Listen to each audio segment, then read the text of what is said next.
हे वैशे, अगं कुठं गेली होतीस बोंबलायला?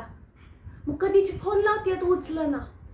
बरं ऐक, एक सिक्रेट सांगायची हाय.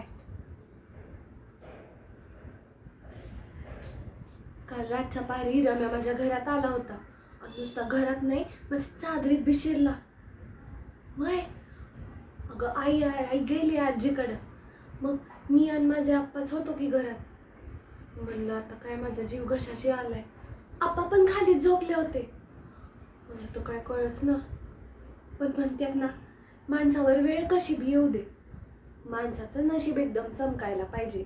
मला तर वाटतंय माझं नशीब चमकायलाच लागले. कारण की काय माहितीये का, अलीकडे आमचे आप्पा लयच घोरायला लागल्यात. मग इकडे आप्पांचा व्हॉल्यूम ऑन आणि मग आमची चुळबुळ बी ऑन.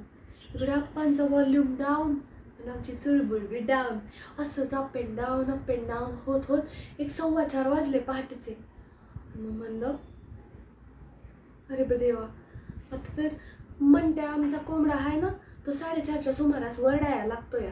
म्हणलं हा जर वरडायला लागला तर आमचे आप्पा जागे होतील. ते जागे झाले तर आम्ही काय करायचं. म्हणलं रम्या, हे बघ आता जर तू इथनं निघाला नाहीस ना, चोर चोर म्हणून बोंबलीन आणि अख्ख्या गावाला तुझ्या मागे लावीन. तेव्हा कुठे गेला तो बाहेर. जसं त्याने घराच्या बाहेर पाऊल ठेवलं, आमच्या खंड्या कुत्र्याला आली की मस्ती. गेलाय भो भो करत त्याच्या मागं गावाच्या वेशीपर्यंत. म्हणलं आता काय करायचं बया.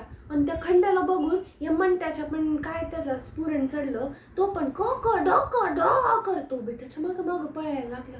म्हणलं बया, हे दोघं जाऊन अख्ख्या गावाला जागा तर करत नाहीत ना, माझं काय व्हायचं. मग मी इकडं बघितलं तर आप्पा आमचे अजून घरातच पडल्यात. म्हणलं देवा, हात जोडले रे तुझ्या पुढं. म्हणलं बाकी काय हसो ना नसो, सगळ्यांना देव माझ्यासारखेच आप्पा देव. बरं तू सांग, तू कुठे गेली होतीस मराया?